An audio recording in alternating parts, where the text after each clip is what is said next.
সরকারের কাছে আহ্বান জানাবো, আমাদের বাংলাদেশ জাতীয় রাজস্ব জনক রাষ্ট্রপতি জিয়াউর রহমান যেখানে সাহিত্য রয়েছেন, আমরা ধর্মপ্রাণ মুসলমান সকলেরই একটি কাঙ্ক্ষিত বাসনা থেকে, ইচ্ছা থেকে, যাতে করে তার দাম্পত্য জীবনে যদি অংশীদার থেকে তার পাশে সাহিত্য হওয়ার নিশ্চয়ই আমাদের মহকুমায় মা বুঝতে পারবেন আল্লাহ তাকে ফিরিয়ে নিয়ে যাবে।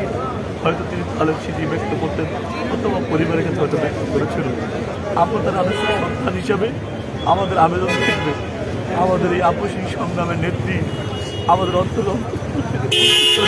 করি, যার কথা জীবনের সর্বোচ্চ ঝুঁকি নিতে পারতাম, সেই দেশটাকে এবং খালেদা জিয়াকে যাতে রাষ্ট্রপতি জিয়া রহমানের সমাধিস্থলেই তাকে যাতে সমাধিত করা হয়, তাকে যাতে ওখানেই শেষ নির্দায় শায়িত করা হয় এবং তার জন্য যাতে করে সমগ্র দেশবাসী সমগ্র তার আদর্শিক সন্তানেরা আমরা দোয়া করতে পারি, সেই জন্য যাতে এখানে সুব্যবস্থা রাখা হয়। আর বিশ্ববাসীর কাছে তার আপসী সংগ্রামের ইতিহাস এই বিশ্বের কাছে তুলে ধরার জন্য, লিপিবদ্ধ করার জন্য, তাকে আন্তর্জাতিক মর্যাদা দানের জন্য বিনীত অনুরোধ করছি। বলতে আপনি দুঃসময়ে রাজপথে দলিত সৈনিক, আপনার সঙ্গে তার কি স্মৃতি আপনাকে এই মুহূর্তে সব থেকে বেশি কাঠিত করছে? যেই মানুষের মা, যেই মা যিনকে গ্রেপ্তার হলেন, যিনকে বাংলাদেশ এক শোকের মাতম বয়েছে, তার দেশটিতে বেগম খালেদা জিয়া অবৈধ গণতান্ত্রিক প্রেসিডেন্ট সরকার তাকে গ্রেপ্তার করবে, সেটা আমাদের ন্যূনতম চিন্তার মধ্যে ছিল না। আমরা কিন্তু দেখছি বেগম খালেদা জিয়া যেমন আইনের প্রতি শ্রদ্ধাশীল ছিলেন, তার প্রতি, তার কথার প্রতি আমরা শ্রদ্ধা রেখে কিন্তু তখন আপনারা দেখবেন চূড়ান্ত আন্দোলনে যায়নি।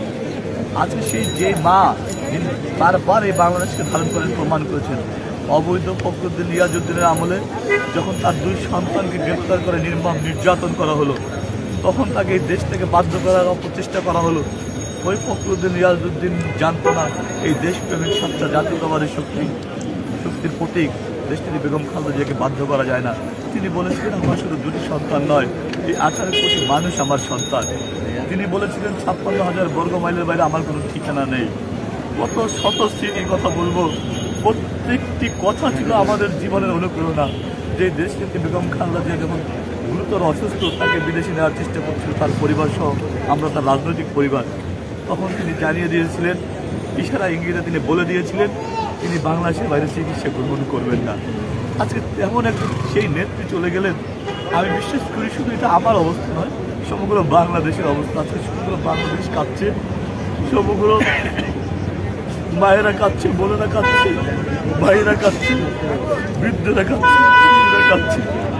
আল্লাহর কাছে প্রার্থনা করি, আপনি তো অন্তরের খবর জানেন, হে অন্তর্যামী, জীবনে যদি ন্যূনতম ভালো কাজ করে থেকে আল্লাহ সেই কাজের উচিলে হলো আমাদের মমতা ওই মাকে আল্লাহ আপনি মাফ করে দেন। আল্লাহ তার অজানা ভুলগুলো, অজানা অন্যায়গুলো আপনি ক্ষমা করে দেন। আল্লাহ আল্লাহ তাকে জান্নাতুল ফেরদাউস নসিব করুন।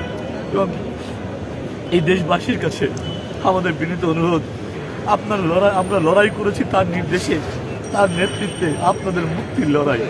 আমরা আজকে আপনাদের ভোটাধিকার ফিরিয়ে দেওয়ার জন্য যে লড়াই করেছি তার নেতৃত্বে, সেই নেতৃত্ব আজকে সে চির বিদায় নিয়ে চলে যাচ্ছে। তার কারণে হয়তো আমরা এই বাংলাদেশে একটি গণতান্ত্রিক বাংলাদেশ আবার ফিরে পাবো, কিন্তু ফিরে পাবো না আমাদের মহকুমার বেগম খালেদা জিয়াকে। তাই দেশবাসীকে আহ্বান জানাবো, আপনারা গণতান্ত্রিক বাংলাদেশ ফিরিয়ে নেন, কিন্তু আমাদের মহকুমা মায়ের জন্য একটু দোয়া করবেন। আপনাদের যে যে ভাষায় পারেন, যে যে আমলে আছে সেই আমলেই স্রষ্টাকে যে নামে ডাকেন, সেই নামে যেন আমাদের মহকুমা মায়ের জন্য আল্লাহ যেন তাকে জান্নাতুল ফেরদাউস নসিব করেন, আল্লাহ যেন তার মঙ্গল করেন, সেই জন্য